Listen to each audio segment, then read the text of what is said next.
Ready? Ready when you are. All right, let me hit the go live button, and we are live. Let me check my notes.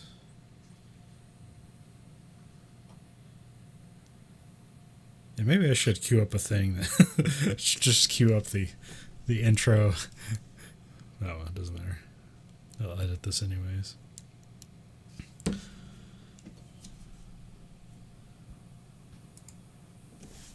Hello and welcome to the Verhoeven Effect. I'm Conlon.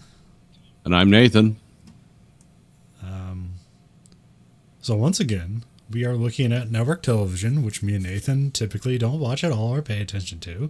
We're watching three shows concurrently, one episode at a time, as you would if you were an elderly person watching weekly shows.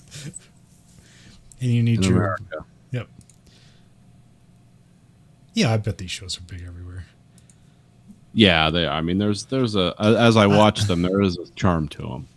Well, I remember when like Da Vinci's Inquest came over here from Canada, and it was just like 7 seasons or how many show that had, and I was like started watching that, and it's like that show is not. It's only interesting because it's like here's Canada police work, but Yeah. it's like it's not any better or worse than Law and Order. It's just Canada's like Law and Order.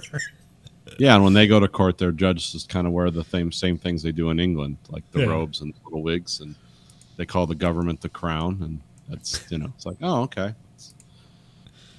And they But have Da Vinci's different- Inquest is a cool name for a show, and Yeah, but it's just like a guy named Da Vinci who's like a forensic pathologist. He's like a coroner. I think that's what happened in that show.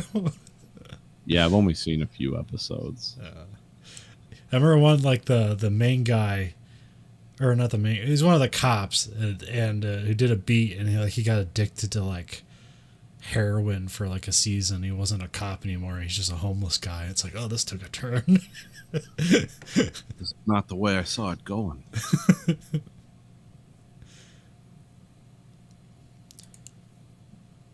And so Yeah, they have some. I remember when I was telling you about like the British Law and Order, yeah. where it was because it had half the cast of Battlestar Galactica, the British version of it, which nobody knew were British, and he like Jamie Bamber was the lead, or was DCI something. They have different names for that over there, and almost every case was solved by the fact that the UK is covered in cameras. The UK is like the face of one of those robots from the Matrix. It's like there's just cameras pointing at you everywhere. And it was interesting. It was a Law and Order format. It was a one and done episodic TV. It was in the UK, but like so much of it hinged on their CCTV and stuff. It's like, well, are they going to do this every episode? And they did, and it's like I think it only lasted one season. But they had the cops, and then they had the legal stuff, and their legal stuff was it's like similar to ours, but weird too. Because they're like, let's put Latin in this. It's like, huh? What are we doing? Yeah, well, it's like, I mean, their law system is probably older than America, so probably a lot of traditions they adhere to. But then they had like incredibly light sentences for like children that committed murder. Like that seemed to pop up. Like, okay, yeah, 2 years in the state something psychiatric thing because he has an antisocial genetic pattern. Like, huh? That was the defense. And these were poor kids. This was the state defending him, saying this stuff. Like, okay, that's interesting. But you never followed up. It was just always episode. Oh, okay. Yeah, I think there was an interesting show on Netflix, which I never watched, but it was like, that's an interesting idea. I'm never going to spend time to watch all this. I think it was a show that was called Interrogation or something like that, where it was like, it was essentially the same format, but but different stories, the same exact set, but told in like 4 different languages. Oh, okay. So you have like an English version, a French version, a German version, and a Spanish language version, but they all have the same set, but they all have different stories. I like watching the serial police shows on Netflix from Poland. Because Polish police procedurals is like it's like it's like American cop shows from the 70s. Like it's not everything's gritty.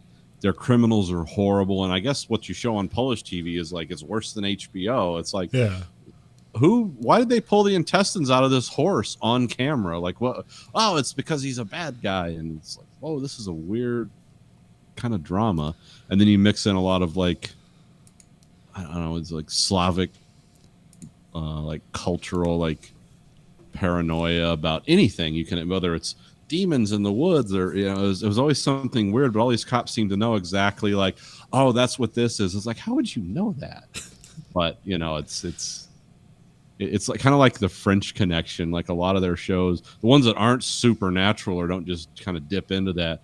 It's such gritty crime, but this is set in like 2020, and it's like, and all these cities look like this, and half the people are very poor, and then some guy has like a Gucci car, and he's the bad guy, but he's also friends with the mayor. So I forget what city it's set in, but and a lot of it's probably because they're dubbed, so a lot of it's probably lost in translation. Like some of these cops seem to jump very nimbly to the most bizarre solutions. It's like, wait a minute, Sherlock Holmes, how did you? But I think I think it's just kind of ambiguous because of the translation. But yeah, Polish police dramas on Netflix are weird and cool. I believe it's Norway. I probably got this wrong, so is Oslo in Norway? That's a good question. Anyways, there's this Oslo bridge. There's a show called The Bridge. Yeah. I believe it was Norwegian. I believe it's an Oslo bridge. And this is like one of the coolest bridges in the world. Yes, it's the economic center of Norway. Okay. And like the bridge goes out into the middle of the sea and then dives under the sea. It's a really cool bridge. Is it like a tunnel at some point? Is that yeah, tunnels under the sea. It's so commercial freighters can still cross without having to like open a bridge up and stuff like that. Wow. But I believe expense wise, it's cheaper to build on top to some point and then build under the rest of the way, rather than building under the entire way. You better have very steady tidal forces and stuff if you're gonna do that. Well, I mean, we have like the channel and stuff like that, but I'm not sure how. Yeah, it's an end-to-end tunnel, though, isn't it? Yeah, it's a tunnel underneath the. Yeah, but I'm saying if you have the entry point into an underground tunnel out in the middle of the bridge, I better hope the water doesn't. Start like filling the tunnel. Then it becomes the Norwegian death tube, a band and something that could happen. But yeah, it's a really cool bridge, and there was like a murder on the bridge in the show, and they brought it to America, and they made it like this whole thing because I think maybe the bridge goes to another country. So, probably is Sweden next to Norway? I know I'm always going to screw this up. For the sake of this conversation, we'll say yeah, because it's like Norway, Sweden, and Finland. Yeah, I think I got that right. Yeah. Okay.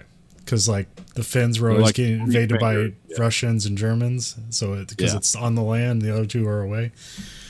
Okay, good. And they don't like to be called Scandinavian; they prefer being called Norse countries, which I don't know the difference. Yeah, I prefer to be addressed as a red dragon. I don't know. That's one of those things, but I learned it in college. Anyway, so they brought it to America, and then the whole thing came about like a bridge on the border of America and Mexico, and then there's a murder on the bridge.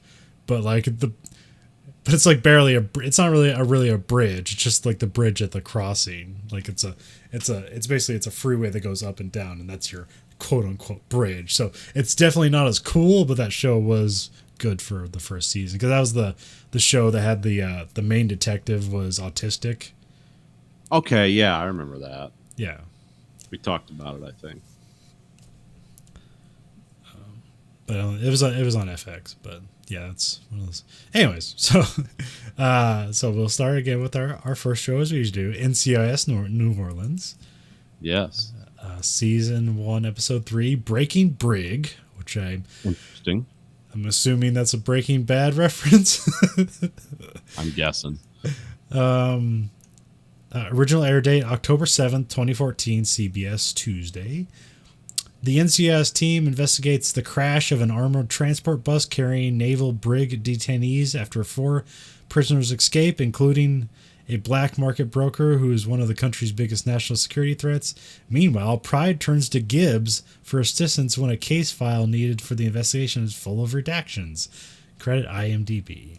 Showrunner Larry Glasberg. He wrote this episode with Laurie Arnott and Sonia Winton. I think Sonia Winton's like a supervising writer, so I think that's why she's attached, or I assume it's a woman, attached to a lot of these episodes.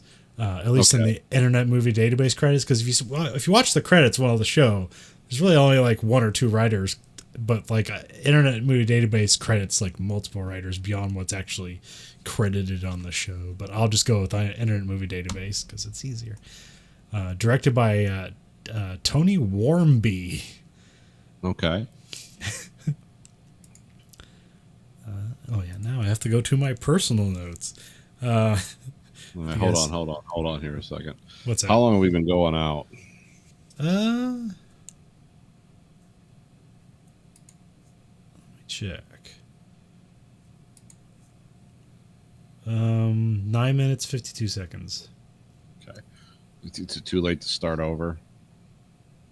Because for some reason my recorder is not taking Okay. It's not taking input. Well, you can just restart your recorder, and I can grab the audio from the feed from here, so we don't have to start the whole thing over. You just restart. Just edit this out. This is stupid. Yeah, I mean the show's edited. You don't have to worry about it. Okay, hold on. Just remember, you're still on YouTube. I won't say anything too bad. All right, say something. Hello, 1, 2, 3, 4, Hello. 5. Hello. Okay, now it's recording. Okay, I'm going to keep an eye on it. Actually, my computer was trying to flash a warning that it wasn't recording, but when you're on the screen, it takes everything down. So Okay. it was trying. I don't know. I'm going to have to buy a new recorder. But anyway, we're good. All right, so we have I have here the most annoying Gen Z morons actually aren't at fault for a government bus going out of control and releasing seemingly dangerous people.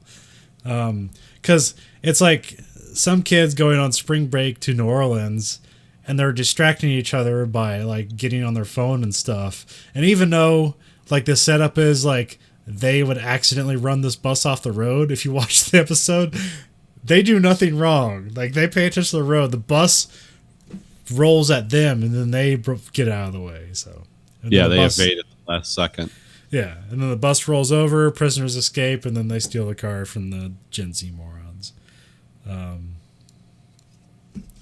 And then, of course, a bunch of the guards are dead, and so NCIS shows up because it was a Navy prisoner transport or something. Yeah. This is where, what's her name? I can't remember her name. Which one? The NCIS lady that's not the coroner. She's the investigator. She's from Detroit. Meredith Brody? Yeah, Brody. So like Brody says something about like getting left at boarding schools. And then I was like, I finally had to ask myself a stupid question after years of just hearing a statement like that. It's like, what the hell is a boarding school? Yeah. It's kind of one of those curious things. It's like, this is what the unwanted children of wealthy people talk about. Yeah.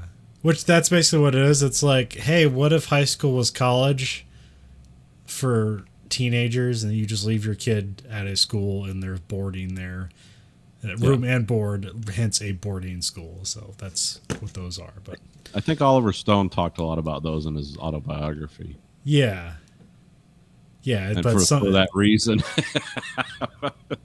as I remember. Yeah. But it's like something like throughout my entire life you just hear in various things about like a boarding school. Like my parents left me at boarding school, that's why I hate them. And it's like, but it seems so specific. It's like, oh yeah, rich people write movies. And then their experiences are put in those movies. And then I have no idea what they're talking about. But anyways. Yeah, it's always something. Yeah, it was revealed that Brody was left at so apparently she had some crappy parents that would just leave her at a boarding school that they thought was good and would teach her things. And then she just learned to reject her parents and become a police officer. You have once again you have Wade sitting on her thing at the crime scene. Yes. Her crime case or whatever. So that Crime continues. Yeah. Yes. Pride's marital troubles continue to bedevil him. Yeah, that becomes we've been guessing at that the last 2 episodes, and now it's pretty much directly revealed. Like, oh, okay, now everything makes sense. Yeah. Because he is agreeing to go to couples therapy. Yeah.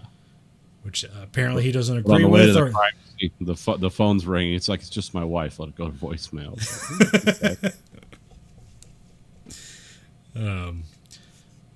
but I'm not sure if he's had trouble going to couples counseling or if he's going back to it, and he's like, it didn't work the first time.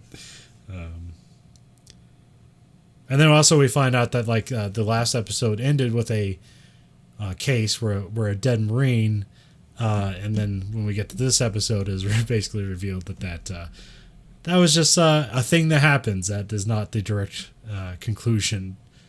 This episode is not the direct conclusion of that episode. It's just a new episode. Yeah, it wasn't made clear that there was any through line through the episodes.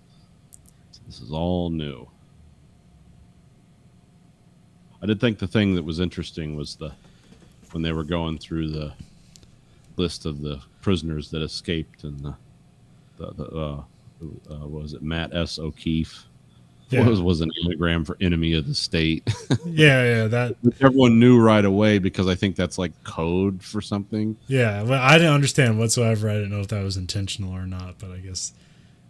Well, the fact that he either Pride is like got like a 160 IQ and just immediately like everything he reads he jumbles it up for the answers, or that's something that the government does when they're transporting people to.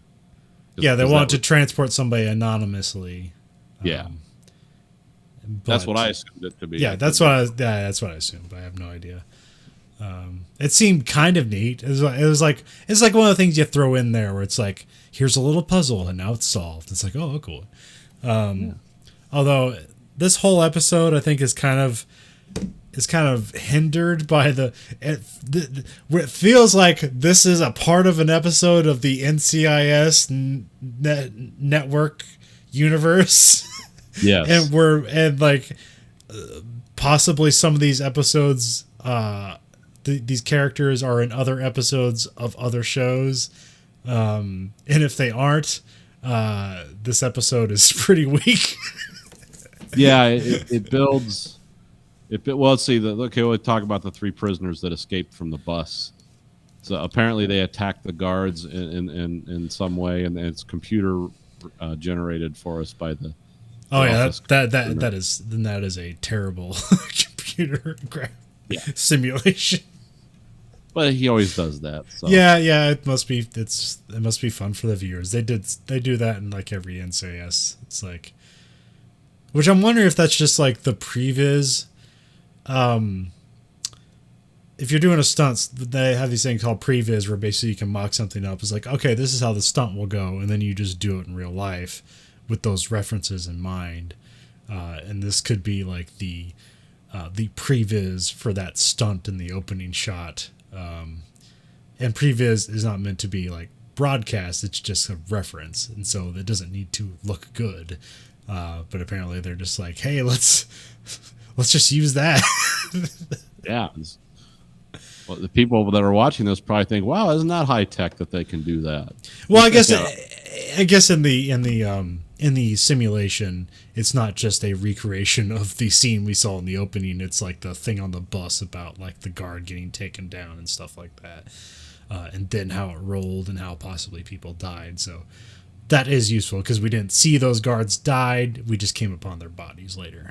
So the 3 people that escaped are Levon Dalton, who was apparently his rank was recruit, so he didn't make it very far. And then this Matt S. O'Keefe, which is the pseudonym for Dmitry Babakov, an international merchant in everything from arms to drugs to human trafficking. He's every kind of evil. Yeah, and it's the Russians are coming. He's the Russian.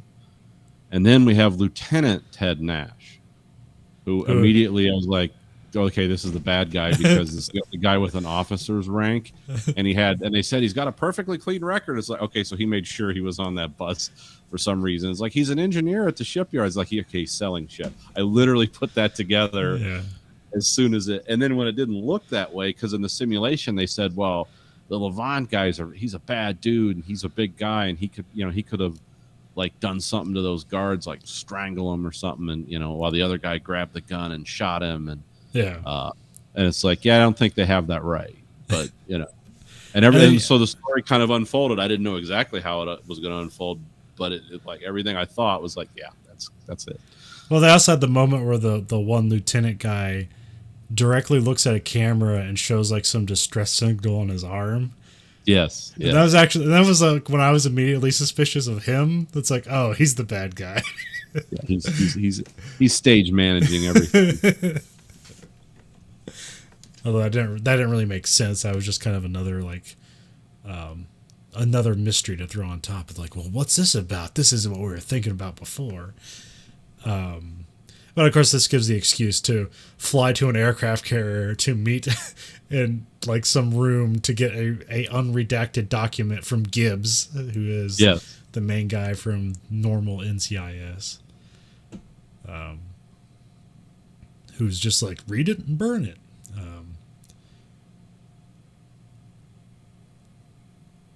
And then, I don't know if they would actually.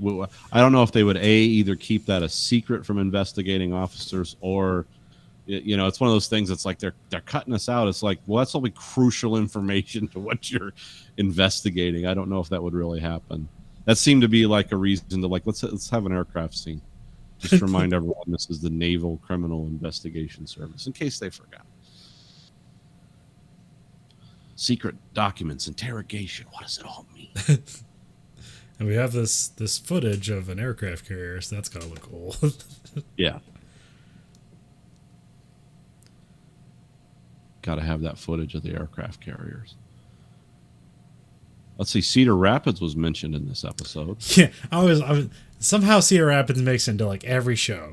It's like I can just imagine that like a writer Googles like cities from Iowa. And they're like, Des Moines, too obvious. What's the second one? Cedar Rapids. All right. Yeah, that shows a little depth. We've done our research. Yeah, it was to mention how like Brody just keeps moving from place to place, because this is when they are crossing state lines over to Alabama, which is LaSalle's hometown. So he misses Alabama because they're going to the one Navy recruit guy is on his way to see his dying mother, and they stop him on the way because this is when they think he's just a normal bad guy, because they've left like a wake of bodies after escaping the bus, because there was like a shootout in the middle of a swamp somewhere, or some house in the middle of the swamp. Yeah, because for this episode they did a lot of stuff like outside the city, so it was kind of like showing the danger around New Orleans. like I was waiting for, but I was waiting for something where it's like somebody gets hit and dies of sepsis or whatever, and it's like, see, no matter what you do, there's danger all around. Yeah, it was, and then of course LaSalle had some insight into Dalton, because they're both Alabama boys who love their moms, and that's where he was like, he's going to see his mom. And then when they interrogate the guy, you think he's like holding out or something, and then it turns out it's like, no, he got away from those guys as quick as he could, because one guy was a Russian, the other guy was a psychopath. So it's like, okay, who apparently knew super karate and was able to take down those guards by himself with one hit. Yeah, he did the intestine damage because he learned from who's the guy from Kill Bill. Pai Mei or whatever, the practitioner of the the 5 fingers of death, or whatever. It's like, okay, yeah, super karate, good one there. Well, I did he like does beat the crap out of everyone he encounters. Yeah, there was an interesting moment, like when they go to the building and they think that the guys are inside. They go NCIS, and then the other guy goes federal agents next, and then they turn their hats backwards and take the building. Yeah. So I was like, what's that about? And then I didn't really get an answer. What I assume is, like, if somebody opened the door, like, they'll have their hats on, they say NCIS, like, everything's identifiable. But if they have to, like, take the building, I'm guessing they turn their hat backwards so they have visibility all over the place. Because, like, if you take a building, like, you want to, like, people can be anywhere. Like, they can be, like, up places and stuff. So you don't want, like, a hat bill blocking your vision of some dude pointing a gun down on you. So I assume that's why they turn their hats backwards. But I've never seen that before. I've had people tell me that's the worst part of policing. Clearing a house. They just like, oh, you just send the dogs in. They don't do the shit they do on TV. They send the dogs. The dogs will tear you to shreds. Especially if they're, just off the chain and you're not right there. And it's like, yeah, that's the worst thing you can do. I mean, you don't do that when kids and stuff are in there. But I've had multiple people tell me, it's like, yeah, it's the worst thing you can do is clear a house. Because like you said, that there's stairs and weird alcoves and just people could be waiting there with shotguns and they'll just kill you. Yeah, we do practice scenarios of taking buildings, and guys who do stuff where they're doing like Van Damme splits on the walls, like when you're taking the stairs, and the dude's like doing splits above the walls, like, I got you. It's like, screw you. Yeah, well, if I'm going after a ninja, then I'll remember, look into for someone doing some spider move in the corner. It's gonna parkour through the air and shoot me 6 times on the way, a 6-foot drop. Yeah, that's what you got to worry about. It's like, yeah, shoulder your rifle up there, buddy, doing the splits. But we didn't have any ammunition or anything, or any of those Miles vests or anything like that. It's just a guy going bang bang. Yeah. It was interesting. Interesting thing they taught us that seemed like too complicated to be worthwhile, but it's like taking the stairs, and it's basically you stand face to face with somebody you're taking the stairs with, and you put your rifle on their shoulder, and vice versa, and then you walk up the stairs. They walk up backwards, you walk up forward, and then you're just like scanning the area with your rifle, and it's like, I hope you have hearing protection. Yeah, that's gonna hurt if that thing discharges into my face. The ejection port. It's gonna feel great. I guess I'm not dead. I just had to take hot shell casing to the face.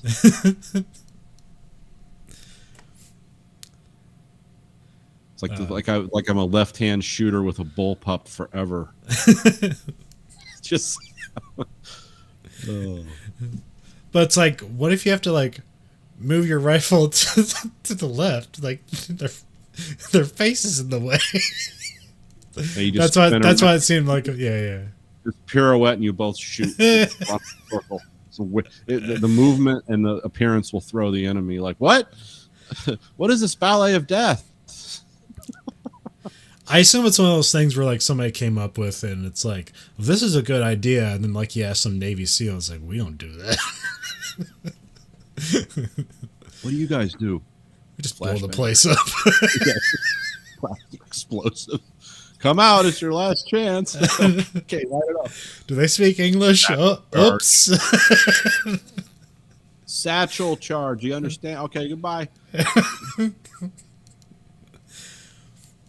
Calling a drone strike. We got to clear this house. Drone strike. They have anti-tank weapons in there. So like a heating duct. So yeah, it ends up with a shootout in some warehouse somewhere because the lieutenant guy offs the evil Russian guy but he wasn't actually easily. Yes, friends. Yes, he turns around and shoots him in the back. It's like, okay. That seems like a pretty naive for a Russian international criminal. Yes, friends. The guy who I gave up. I gave you up. That's why you're here. But the NCIS have figured out that he's the actual bad guy at that point, so they're chasing him. He ends up like catching Brody and disarming her and using her as a shield, a human shield, and then Pride like has sights on the guy, and then they like debate for a little bit, and then Pride just shoots him in the head, and we're good. Headshot. And then he like does like a 30-foot tumble off the, just the platform that they're randomly standing on that has no guardrails or anything on it. Yeah. Those really dangerous buildings where it's just like open. Yeah. Hollywood Hollywood deindustrialization. No factories that are multi-level had guardrails or anything. At least there wasn't like a pit of like molten metal for some reason. That's always the good one. The old pit of molten metal with no safety guards around it. Like, walk down. But then this becomes a point of contention because they are supposed to take this guy alive to know like what did he sell to whoever, and so they don't get that because he's dead. So he ends up talking with one of the directors of the NCIS or whatever, who is on the normal NCIS show, and Pride is like, it's like, yeah, I'll take that heat all day. It's like, because this is like emphasizes like that this show is more about the personal connections between people, and then you have like he saved Brody's life, and then at the end they let the Navy guy who was in the brig see his mom one last time. So they emphasize the importance of knowing people and emotions and stuff like that. So that is the separation from the other NCIS shows.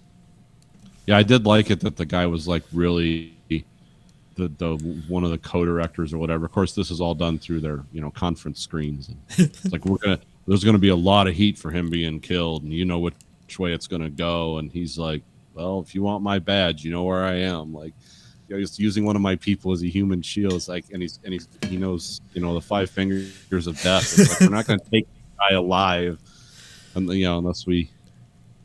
Send like a bunch of special forces guys in that only do hand-to-hand combat. It's the only way you're going to catch this guy. He's so good. We have a rocket launching taser. You should have used it. Yeah. And then also it ends with like Pride sleeping at the office again. So yeah, agreeing to calls his wife and agrees to couple therapy, or leaves her a voicemail. I can't remember. Yeah, they're always leaving voicemails, so it's. Because I kind of wonder, like, are we going to find out? Because, again, I don't know any. I just watch the shows. I don't do any research of advances. Like, his wife's been dead for years. All those phone calls. It's like a whole, like, what was that? Some kind of weird version of Fight Club at the end. Like, Brian's wife never existed. We just keep him around because he was very effective at everything else. But the only thing I vaguely know, and I don't know if it's like if she plays his wife in the show or a love interest later on, but either his wife or the love interest is Scott Bakula's actual wife later on in the show. Okay. So that's nice. Yeah. So yeah, this was kind of last week was a high note for me. This was sort of a return to form. Last week had a lot of things in it that were cool, and this week was kind of like it had a lot of things that. Oh, this is gonna be neat. No, it's not, because once you start figuring out the plot 10 minutes in, it's like, yeah, okay. they're kind of just going through the motions. Like you need like this excitement at every commercial break. But like because the way we're watching, there's no commercials. We're not sit there contemplating about what happened. It's immediately resolved, and sometimes that is not. It's like. It's not exciting because the resolution is like, oh, okay. You don't have that 5 minutes of imagination time while you're being inundated for iPods. Yeah. Which sometimes that's hard to anticipate. It's like, well, the structure of a TV show, we need a break here and we need something exciting. It's like, what if he killed the guy? And then we come back from break. It's like, why did he kill the guy?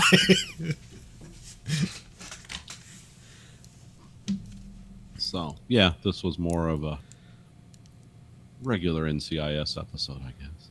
Yeah. This probably had, I don't know, that brought Gibbs in, so that was probably, I bet that boosted their numbers or whatever for this show, because you can imagine when they did like next week on NCIS and they just like cut to Gibbs like turning to camera and it's like, oh, we got to watch that. So we're missing out on that stuff. Yeah. I mean, it's still better than anything I could randomly find, though. Yeah. So then this week, The Mentalist. Oh, yeah, I gotta back to the notes. This is season 1, episode 3, Red Tide. And I've accidentally looked ahead because I was looking at the episode list. Every episode in this season has red somewhere in the title. Okay, well, the serial killer was like Red Tom or Red John. the guy who Red John, yeah, the guy who killed his family. Yeah. Okay, that makes sense. So this aired October 14th, 2008. It was written by Ashley Gable, directed by David M. Barnett, and basically the same cast we've been with. It's only episode 3 of the first season. The body of a young surfer girl is washed up on the Santa Marta beach, and Patrick socializes with her friends to find the killer. Yes, and this is some kind of weird surfer culture that they're involved in of young people. Yeah. This is a wacky episode. It is, but it's also dark because there's like Yeah. underage sex, just weird. Just weird kids. Like we're all gonna each cover up a murder in our own way. We're not gonna keep our own story straight. We're gonna entomb someone in cement. Also have like it starts where it starts almost like a music video where it's just like a young girl playing on the beach, and then her mom's there, and it's like cutting around, and then there's a body on the beach, and then we cut to credits. Yeah, and no words are spoken. No one screams or anything. Nope. Just body on the beach, and then. And we come back to like Van Pelt and Patrick Jane are playing some game where he knows where the keys are just by like reading her body language or something. Yeah.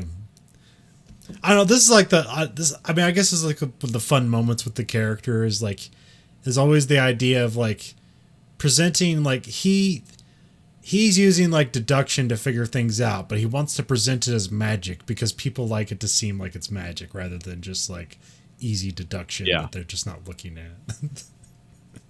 Yeah, the world's better with magic in it because then there's hope.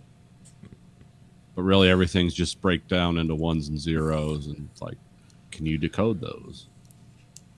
And then I have something I have a list where it's like said the body was drowned but was hit in the head by a surfboard, but somehow it's ruled not an accident but a murder.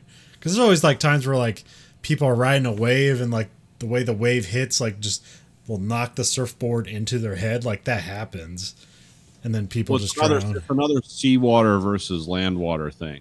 Because she was drowned in like brackish. There was brackish water in her lungs, like what you'd find in a tank on a construction site. You don't know that then, but it's the seawater is totally different. So it's like because her lungs weren't pumping when her body was thrown out there. So okay, that makes sense. Then that's why it was ruled a homicide because of the. It's consistent with like surf injuries, but when they look at the water, it's like, oh wait, this isn't briny salt water. This is like tank water sitting in a desert somewhere. Then I have here that Jane says everything is relevant, so this might be a little catchphrase of his. And then I just wrote ? Hope and win. That's one of the names of two of the characters, and I didn't know if that was going to mean anything. Like, yeah, I was waiting for those names to like decode, and they didn't. And then you find out like Christine's father is an alcoholic, but he's not a depraved alcoholic. He's just like a guy who's sad that his wife died in a car accident, and he's got these 3 kids to raise and never got over it. Yeah, and he's completely relying on the children to raise themselves while he goes to work and then comes home and drinks himself into a stupor. So yeah. Which I was reading, like, oh, I hope this doesn't turn into like some weird rapey stuff. Like, I'll replace my daughter. My daughter's now my wife. Like, I was waiting for that to happen. It's like, yeah, I didn't know which way the weirdness was going to come from in this episode, but I knew it was coming. Because because she's dead, but you can already see him like replacing his older daughter with his next daughter in line. Like, make your brother a peanut butter and jelly sandwich, would you? And he's talking in front of his younger daughter and his son, and he's like, he don't know. He's slow. He's just sad because his sister's sad. And it's like, Oh, gee, Dad, don't just fire with both barrels. But then you find out like he is a fucked up guy, but not that he's an understandably fucked up guy, not a like you're my No, wife now. yeah, those things don't lead to depravity. He's just very sad and lonely and bad at taking care of his children. I mean, he brings the money in, so that's what he does. I mean, to him, that's all he said. needs He goes, to do. I've never missed a day of work. Don't judge me for drinking. Yep. I'm always at work, and it's like, yeah, I know guys like that. They still suck. They have to do work every day. I'm here. It's like, yeah, you look a little hungover, and it's Tuesday. Hangovers are Saturday night things, not. And this is where we get a little bit of background on Libsyn Lisbon. Yeah. Where she immediately like recognizes her own father in this guy, and so it's like, oh, she had an alcoholic father, mother probably died for reasons, then so she is immediately a bit emotional about this because she recognizes her own life in this, what's happening. Yeah. Because the kids are Win, Hope, Danny, and Andy, and then there's a kind of a strange character called Flipper, who's like the obvious suspect because he's got tattoos, he's a weirdo, but turns out he's really good at chess. When they go to the beach, they to investigate things, he goes with Cho and the meathead guy. I'll remember his name. I think it's Rigsby. Yeah. And then Jane decides to just stay there and figure things out. And that's where he has the weird scene where he's like building a sandcastle with a shoe, and then like some kid offers him a bucket, and then he builds this awesome sandcastle, and the little kid doesn't. And then they're jealous, but everybody on the beach is mesmerized by his sandcastle, and that's where he meets Flipper. And then you have a fun little thing because like when the rest of the team basically fingers this guy as like, oh, he's the guy, like he's the most obvious suspect, and they go to arrest him at his trailer. And then when they go to arrest him, Patrick Jane is there just hanging out and playing chess with the guys. Yeah, talking like this advanced theory chess about this French offense is a waste of time, and I'm about to show you. And this is like a lot of several moments of like, okay, this is a creepy guy, but he's like, I don't have sex with them until they're 18. Like, I'm not a total weirdo. Yeah, the girl who got killed in this was 15 years old. So yeah, keep that in mind. But yeah, he says when they turn 18, he has a special present for them, but he doesn't do anything with them until they turn 18, which is like, okay, you're a mixed moral bag of bad ideas, but okay. My morals lead up to the line of the law. And then you've got the one kid's dad, Dane Cook. No, Dane. What do they call him? Kurtrick is his name. Kutrick. I can't remember. That was the kid's dad who was the big developer, the rich guy, who like Jane basically said, "Yeah, we know you were sleeping with Christine," and because she had a nickname for him, Pops, and he called after him once, like, "Hey, Pops," and the guy turned around. He's like, "We know what you were doing." And yeah, because he was listening to like 50s music or whatever. Yeah, that was a point early on that was the music he listened to. So then you think it's like immediately it's it's that guy because she was going to talk, and so he didn't want to lose his business or get in trouble, so he killed her. Turns out it wasn't though. Yeah, we get. As a matter of fact, you don't know who killed her until it's like then you get these confessions from these. We have a scene first, and this is like built upon the previous episode where he mesmerizes them or hypnotizes them. Yeah, but in this instance, he's not hypnotizing them. Right. Which really, in every instance, he's not hypnotizing them. But anyways, that's his trick. That's why I missed this. That's why I glossed over that because I was like, well, he's doing the same thing, but but this time he's doing it's like we're being led to believe that he's doing the same thing as last time, but this time it's different because when somebody lies to pretend that they were hypnotized and they fingered the dad for killing her, that's when he realizes like, oh, she's lying because I'm not hypnotizing them, or whatever. Or Anyways. etc.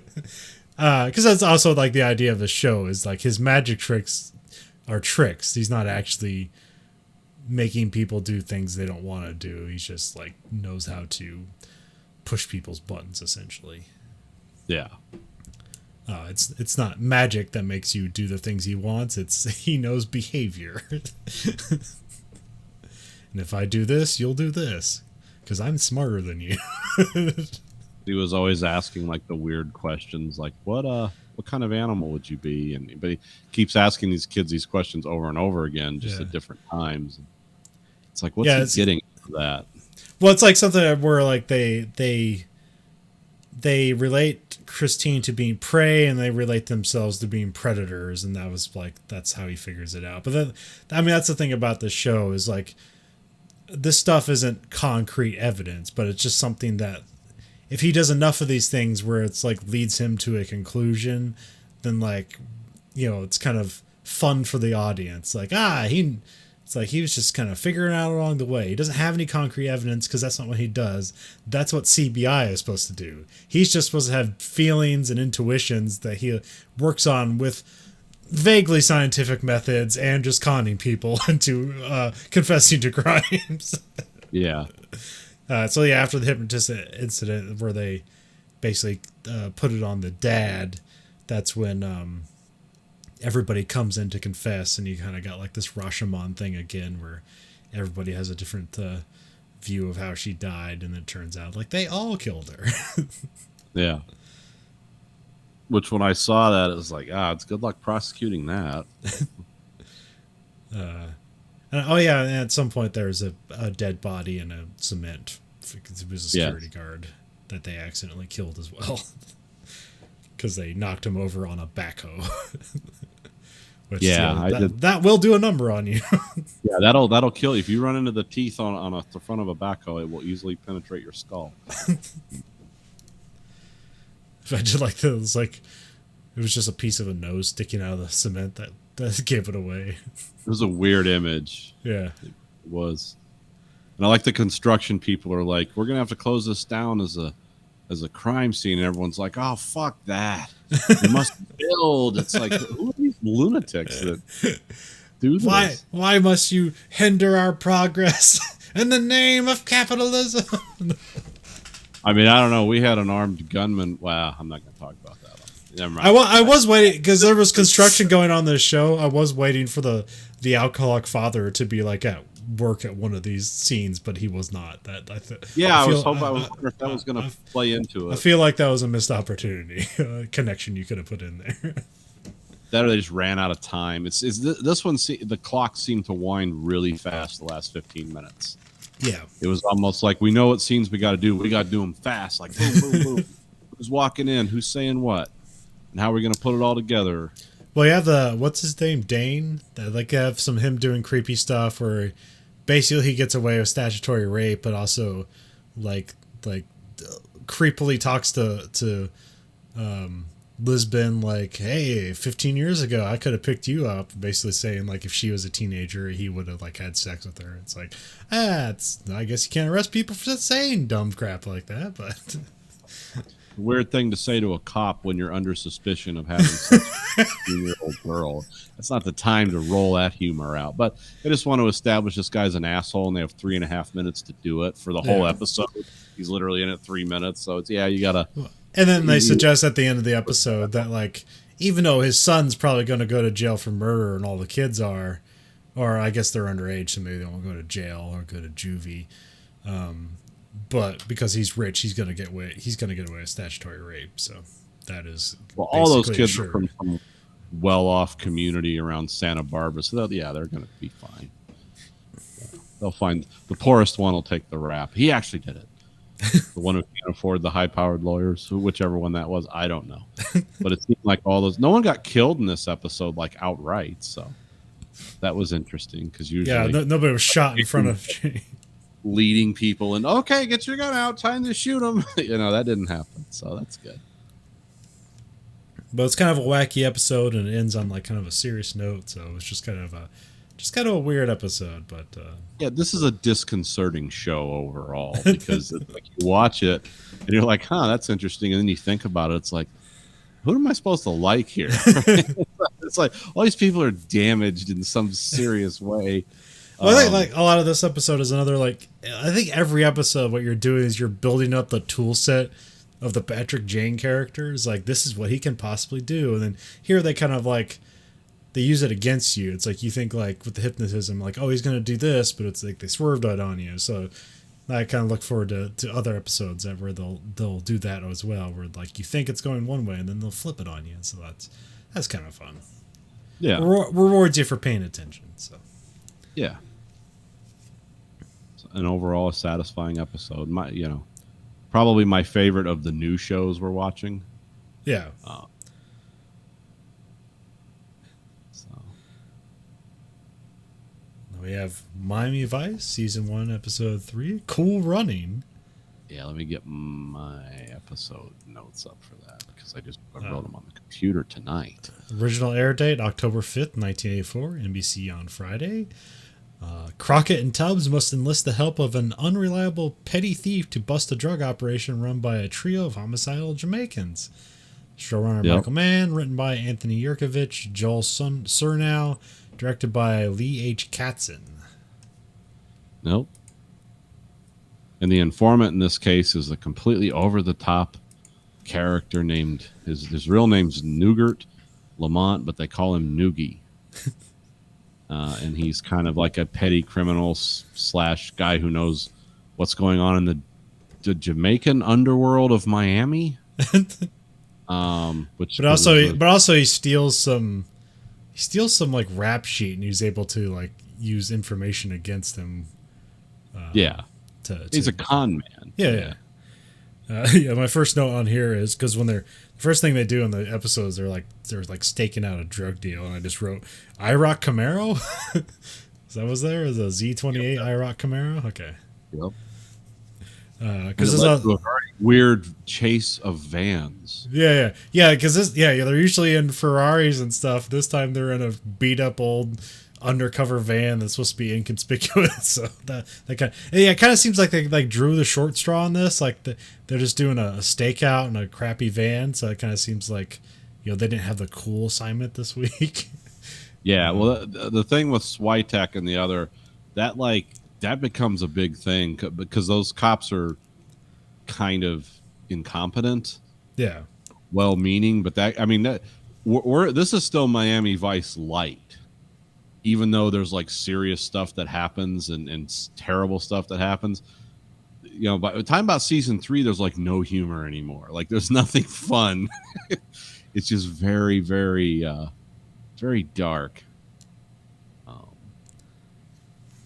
But they have the chase out with like weird slow motion stuff, or they open up the back of the van and like shoot at them, and there's like these weird close ups of like the window and their faces, and then they slowly like hit a mound of dirt with a backhoe or whatever, or earth mover or whatever. And I'm guessing the slow motion looked weird, so I'm guessing it wasn't true slow motion. They must have done like what you can do editing is just like you can double the frames. And then it'll like look like slow motion, but it won't be as smooth as actual slow motion, because slow motion is expensive to shoot because it's more film. Also, you have to get special cameras for it. So I'm guessing it was just something they did in afterwards in post production. Yeah, but it did give it a weird, eerie thing. It's like, what's going on here? Are they about to die? Yeah, it had kind of like a dream-like quality to it, which was weird. Because I thought what they were doing was like they took a bunch of shots and they were interspersing like the order of the shots. Yeah. Like some of the film was taken in advance and some of it was taken before, and they were just trying to create a weird dream-like effect. I don't know if that was to show the stress they were under, because these guys were basically, rip-off artists that would show up and spray people down with machine gun fire and just rob drug dealers. That's what these guys were doing, and very violent criminals. And this was the first appearance of the Tech-9, which comes up a lot in Miami Vice. What do they call it? The They- Interarms KG-99? Yeah, that's Is that an actual designation or something they just made up for the show? I think it's what was it? I think the version they're talking about was the South African version. Okay. Because a lot of people, there were a lot of copies made. The Tech 9, you can watch what's it called? Forgotten Weapons? Yeah, watch Forgotten Weapons. Ian will tell you all about it. I can only remember parts of it. But that was basically just a really cheap gun that came.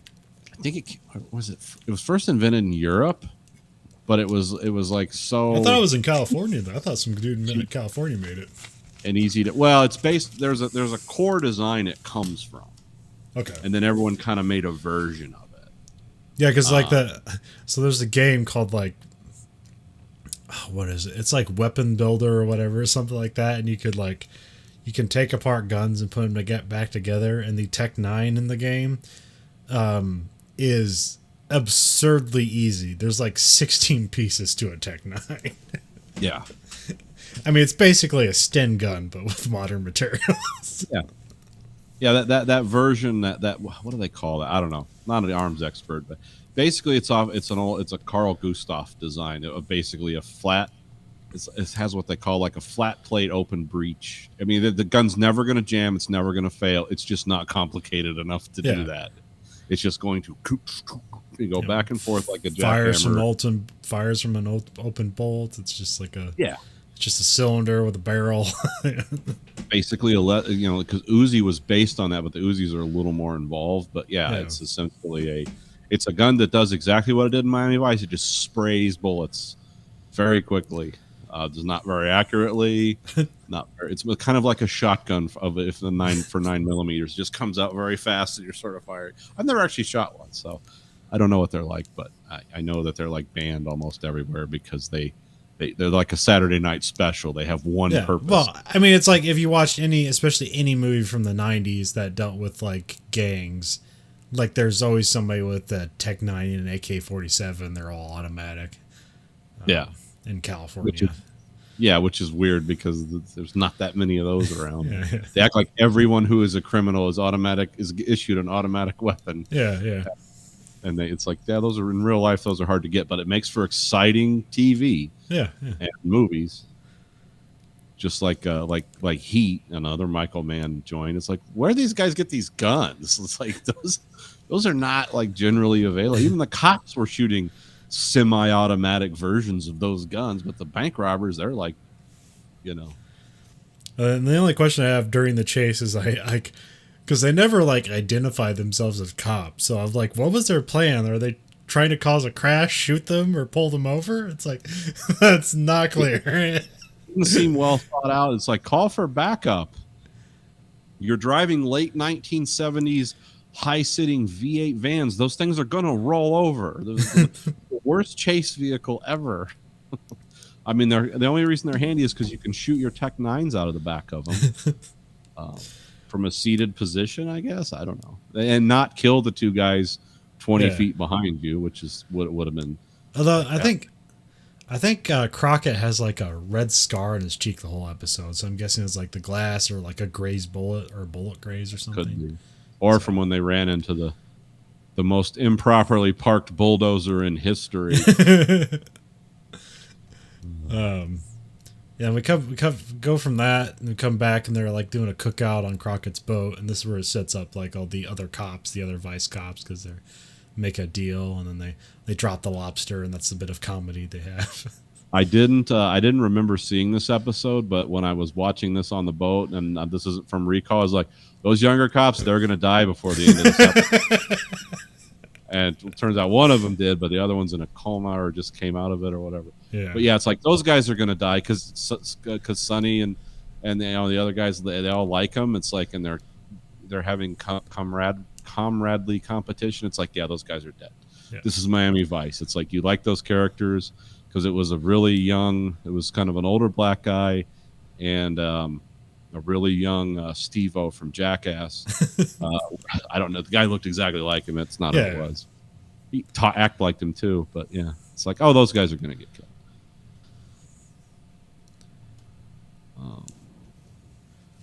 But yeah, it's and then somebody there that you have the from the previous episode where you have the other guy with Switek or whatever that they have the Switek and Zito. Those are the guys. they have their pawn shop scam stuff going on, and this is where they catch the what's the guy's name, Nugs or whatever, Noogie. Yeah. But like they comically, like he's trying to put a VCR in, and then he pops open something, and like he tries to run away, and then Crockett and Tubbs just hit the pull guns on him. It's like, you're under arrest for, because this guy just has a bunch of stolen stuff in his car trying to sell it to a pawn shop. So yeah, he's like a low level kind of lovable buffoon criminal. Yeah. But of course it's like, oh, something bad's gonna happen to this guy because he's not like a horrible criminal. But he's not like, he's a shyster. And but yeah, they take him in and for some reason put a bag over his head, but I guess try to shut him up or something. I'm not sure. And that's why he has a bag over his head. And everyone goes in a meeting. Is that after the cops are shot? Is that the meeting they go in? They're listening to the tape. Yeah, I think that's it, right? Yeah, that's when the two cops get shot. The other two vice cops.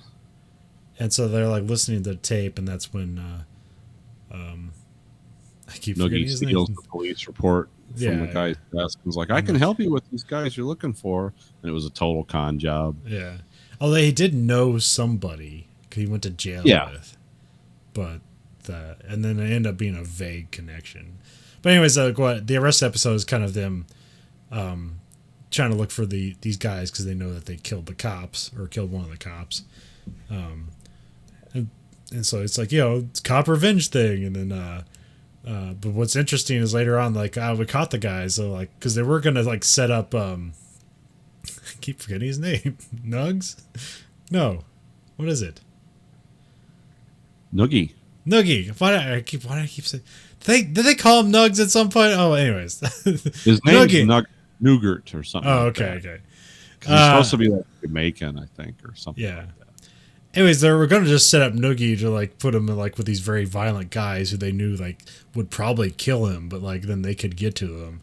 And so Crockett was willing to basically sacrifice a guy who was relatively innocent in the whole thing, just to find these guys. But then it's revealed they got the guys, but then when they go back to the precinct, there was no, that's not the guy. We're looking for Jamaican. That guy's Haitian, and then one of the older white cops who beat the crap out of this guy to get information out of him. It's we got him. It's and then Crockett gets really mad at him. It's well, all this is going to be inadmissible, and this is the wrong guy. Yeah, he picks him up by his tie almost. And then we see the first use of a taser on TV in this episode. Okay, I have a note. Did they kill him with the taser? Did they kill that guy with the tasers? That's what's implied. I don't know, because I did a look, because the taser has been around since 1978 as a functional concept. Yeah. So yeah, it was around, but I think back then they were horribly expensive and the batteries could explode because they were discharging so quickly. I did a run up on this. I don't think it killed him, or it wasn't, but they weren't clear because they didn't put cuffs on him or something he's going to wake up in 5 minutes. Yeah. So because they never said the word taser in the episode because they didn't want to be associated with the show at the time, and so I think they just said, yeah, they had a taser, but they didn't say it. It didn't feel like they just incapacitated. It felt like they killed him. Yeah, it seemed to go it's like you're supposed to just hold the trigger for 5 seconds, and he just held on to that trigger until the guy so stopped the juice breathing. is gone. Yeah, it's well, we got him. It's what? What happened? And then for some reason, Noogie Lamont, I have it written right here. The Jamaicans have him, and they kind of know what they're walking into, and so they go in and save Noogie. And you have all different kinds of cops, because I think there's state cops or somebody who have sharpshooters. They're positioned at a roof, and they're just ready to take the building. It's no, we got this. We need to do this ourselves. That's Metro SWAT. Oh, they play a part all throughout Miami Vice because they're all gung ho, they seem like idiots, but then at the last minute they'll do like the perfect thing. Yeah. Because there's always guys waiting around with machine guns or whatever, and and Crockett and Tubbs are like, we got this. We don't want to kill a bunch of people, and then they'll like shoot someone and like, oh, I'm glad you were there to shoot him. It's like, see, I'm not such an idiot. After the guy who leads the SWAT team is in a lot of episodes. Okay. So yeah, that comes up a lot. But they do end up saving Noogie, but Noogie does take a round to the arm, so he's not. Yeah. Oh, and by the way, the lobster that was dropped into the ocean by mistake, that cost like $29 or something, would cost $130 today. in 2021 bucks. Interesting, weird fact. That doesn't mean $28. Well, because like when you're watching it, it's like, oh, you dropped $29 in the ocean. Who cares? This is 1984. Yeah. Do you have anything like that? What's like the most expensive food you ever just dropped? Oh, that I wasted? I know there's one time I was like cooking 2 steaks and like something happened where like I end up like hitting something and like both steaks just went right to the floor, and I just had to contemplate like, can I scrape this off? Like, what are we doing here? Yeah, it's just in time. And I just tossed them in the trash. It's like, oh, there's half an hour gone and $30. Yeah, I had some really expensive steaks that we were grilling. It wasn't my grill, and I was drunk, but I think I was supposed to be watching them, and I think they just turned into charcoal. It's like, did you turn the steaks? I was like, what? Like, dude, I'm time traveling right now. What are you talking about? And you just open up the grill, and it's just like charcoal. Like, okay, well, those are about $50 a crack. But it wasn't really. Well, I wasn't. I was designated the grill guardian, but I couldn't even stand up, so it wasn't my fault.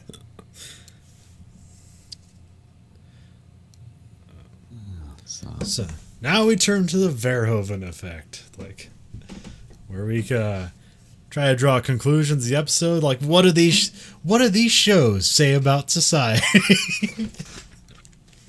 I had some notes on that. Because I feel like sometimes I give degrees of Verhoeven effect, and I feel like we're giving NCIS New Orleans the full Verhoeven effect. Like, we're reading into it much more than it actually deserves. But I think that's mostly because it has one of the most interesting locations that we can give it a lot more, just simply by the soul of New Orleans and what happens around it, and it being so interesting. It's like, as you call it, a city that seems like it doesn't exist. Yeah, it's a city of people's imaginations. That's this NCIS wasn't as strong with symbolism, I felt. Yeah. And mainly because the last one drew me in with like all the references to the Black Death, Hurricane Katrina, the ship named Geronimo. It was like, oh, there's all kinds of material here you could just draw from. This one, it seemed to start out with that, like, oh, is this about terrorism? Is this about corruption in our government and people in the Navy selling stuff to foreign agents, which has happened a lot. It happened a lot during the Cold War. But it's usually them being blackmailed. This guy's just willingly taking the knowledge he has and selling it. No, the people in the Navy that were taking stuff were the Walker family. That were the spies that were stealing all our code information and stuff and selling it to the Russians. Like those were people doing it. But this was kind of weird. This was a guy who was like, yeah, I'm for sale. So he's like one of those guys and a soulless evil person at the end. You find out. Yeah. And has skills to disable anybody with a punch or a he was one weird punch poke. Yeah. If I press on her nerves, it's like, oh, you know exactly how her nerves are put together because it's exactly the same in every human body because we're all just a template of one another, right? Yeah, that's all bullshit. But yeah. But also, it felt like there's multiple characters. You had this Russian guy who seems like he's a part of the NCIS story, the normal NCIS one, but we actually don't know. And then you have this lieutenant guy who seems to have like a lot of skills that could be a potential villain later on down the line. And by the end of the episode, they're both gone. Yeah, they're not coming back. The bullet didn't like bounce off his skull that you didn't see. No, he not only did he take one to the head, but he fell 50 feet in some kind of weird death mill in Louisiana.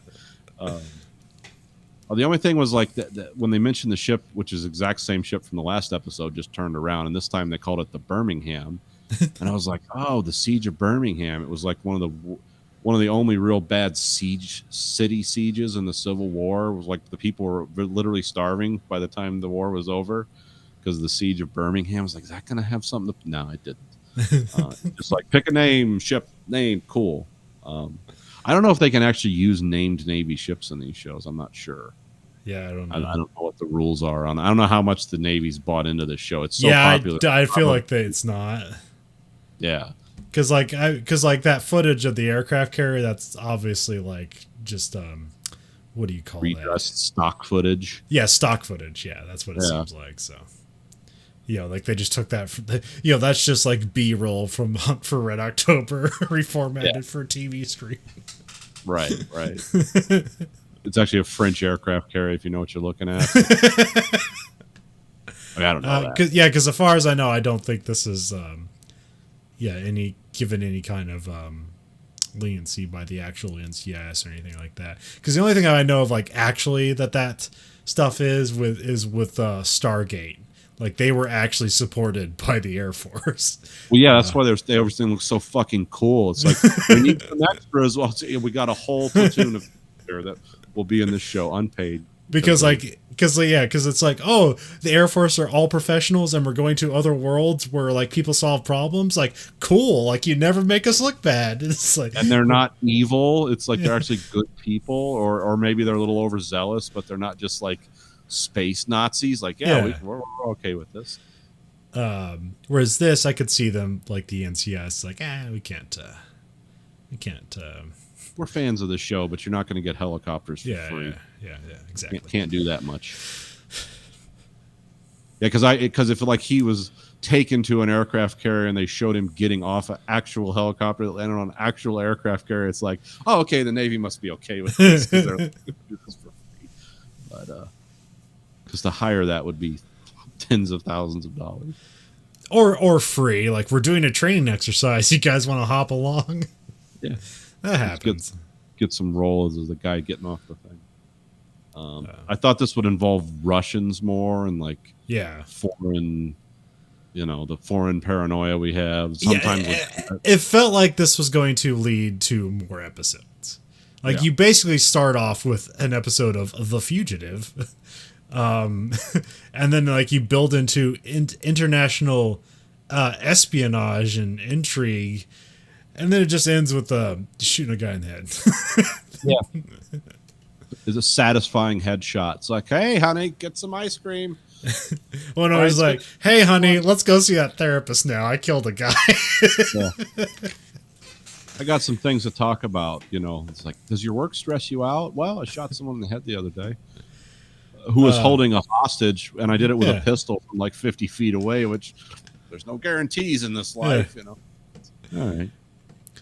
But I think this show is more emphasizes on like interpersonal relations is important to the show, and like that's how it differs itself from because it's not necessarily all about like because NCIS is pretty much like this thing happens and this thing happens and then we have our wacky characters.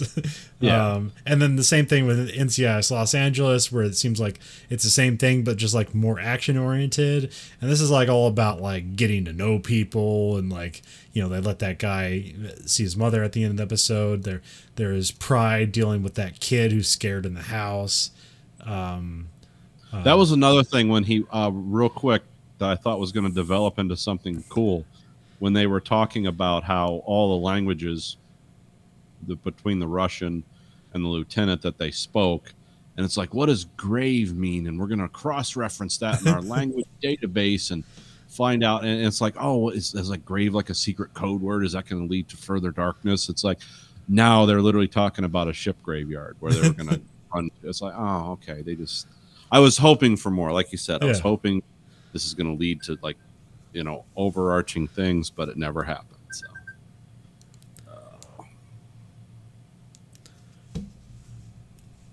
And with the Mentalist, like I think it was fine, but it was just like I said, it was a wacky episode, but but it is continuing to build this world of this. It's just a bad world.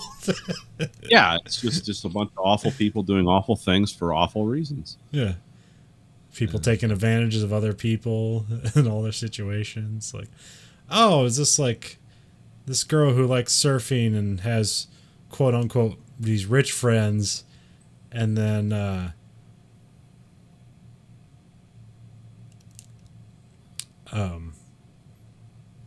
what is it? Yeah, she's got rich friends, an alcoholic father, so she's basically taking care of her siblings, and then for some reason falls in the arms of this rich guy.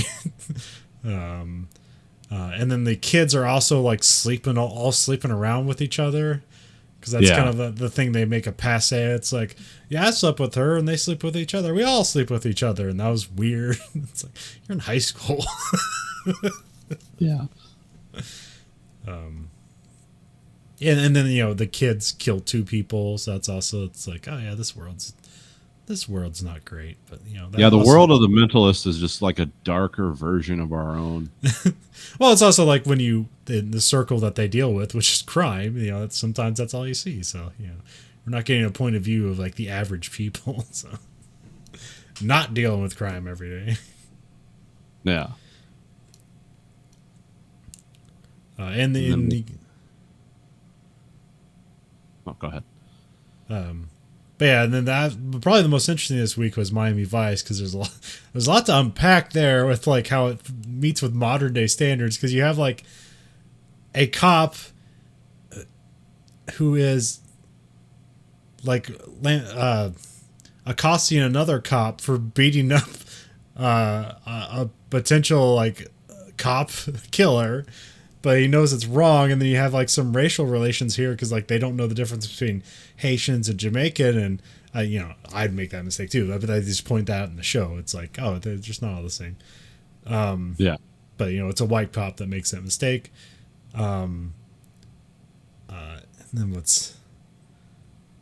then also like setting up the Noogie, because like that's a bad thing, and like he feels bad about it, but like kind of in these shows it's like, well, he's a criminal, so like who cares what happens to him, like in most of these shows. But here he's willing to go too far, and then he's like feels bad about it, and then they save him at the end.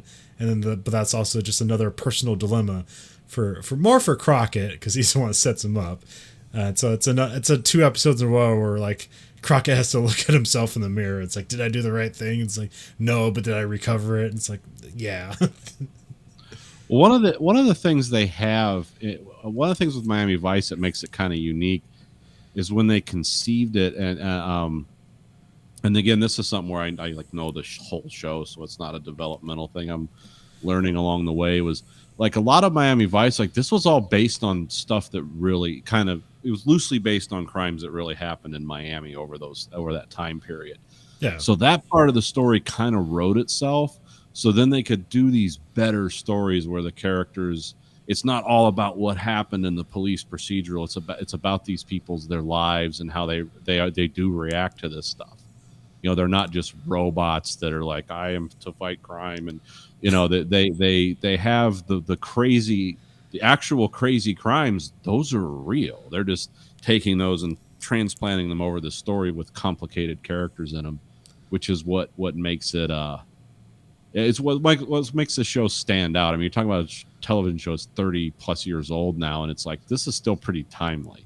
I mean, yeah, because like if you look at the ingredients of this episode, this could have been like aged so poorly, but it still works because there is doubt. Like it's not just like, they could have just like, oh well, like, we're cops, we're the good guys, and then here it's like, yeah. We're on the side of good, and everything we do, it all washes out as justified. And that's how you don't end up with a divorce and complicated relationships and all that. Is just look straight ahead and know your principles, and you're going to be fine. And they don't do that in the show, and they never have. But this show also had a lot of advantages, like a beautiful backstory, as far as how this show looks, it was always great. Yeah. And then you have just the natural insanity of Miami at that time, like I said, ripped from the headlines. And then you could focus. You don't have to do a lot of world building in that part of it, so you could do these stories about these people, and that's what makes it good. And like I said, also this show gets so crazy dark. I mean, it's just as it goes on, it becomes like just completely like, oh, these people would just be insane in real life. This is, and you have people that are insane in this show. A lot of them. Now, is this one of the first shows to like location and like the cops as a show? I'm sure there's another one, but I'm thinking like, you know, you have the CSIs and you have CSI Miami and CSI New York, and then you have NCIS Los Angeles and New Orleans. But this was Miami Vice. Yep. There's even more now. Like, do you even know about like the whole Chicago series that's out now? Yeah, they have like the Chicago cops, the Chicago firemen, and Chicago Hospital. It's like Chicago PD, Chicago Fire, and Chicago. I didn't know they had a hospital one now. Yeah, and so like they all have crossover episodes where it's like the cop got shot, he goes to the hospital catches on fire. Firemen save the cop who got shot. Yeah. Well, the thing that made this show unique for the time and still makes it unique nowadays is, number one, the way it looked, because Michael Mann's great at stuff like that, but also the music they used and stuff. Like, no, you had cop shows that were set in Los Angeles, and maybe they had the spirit of Los Angeles or whatever. Hawaii Five-0 preceded this. Yeah, it did, but it didn't have the modern music. No. Look, that is like a cop show that's like location and cops. Yeah, that did have. I mean, every cop show is going to have like a location. It's like, we're in New York, and it's we're in Chicago. You know, but this is a bit different. But well, the reason Miami Vice set $10,000 aside in every episode just for licensing music, what made it very unique at the time is you could listen to music on Miami Vice that you were also hearing on the radio and at that time seeing on MTV, because there was this channel called MTV that just played music videos. It existed that way at one time, not anymore, but it was like that. And people used to make things called music videos. Yeah, they actually like had cars and sets and women on Jaguars with long hair and people screaming, and yeah, it was cool. But yeah, Miami Vice was, I think, the first and still maybe one of the only shows, because of what it costs to license music nowadays, that actually like, oh, everything very contemporary. We're going to keep it contemporary. There is some stuff, and like you would not know this at all, but like so like at networks like CW, they have all their shows have usually a lot of youthful cast in them, and then they'll have like music in it that's like featured in the episode, where it doesn't seem like they want the music for the episode. It seemed like the band came to them, like, and they'll have like the band in the episode, like, you know, they'll have like a place to hang out and the band will play there, and like that's how the music gets in the show, and it's like a weird thing, but it is contemporary music. It might not be music I like or listen to, but it is contemporary music.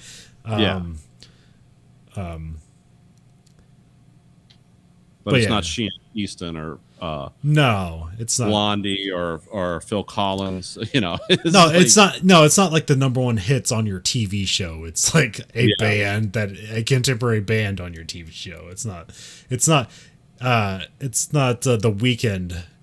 Like, the Weeknd's not on NCIS.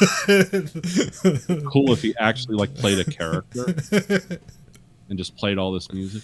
Dun, dun, dun, dun. It's like, wait, that's not jazz. I know.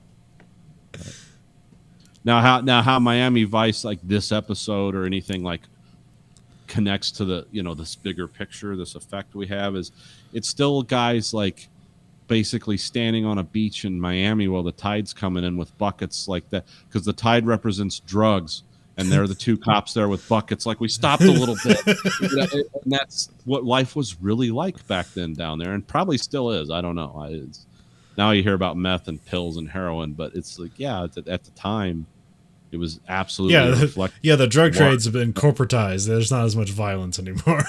yeah. They just not a bunch of crazies running around shooting each other in bars. No, it's all done offshore. And people that went to Harvard Law School are keeping it safe. which is kind of like this is like No Country for Old Men, but less dark and a little more stretched out. But it's still the same thing. It's like, yeah, human need, human greed. Miami Vice. Well, that's all I have for this week. Yep. So for the Verhoeven effect, I'm Colin. I'm Nathan. Goodbye, America. Dun, dun, dun, dun, dun, dun, dun. Let me stop. No, I just immediately. What file I have. Sorry about that. I think I'm gonna have to get a new cable tomorrow.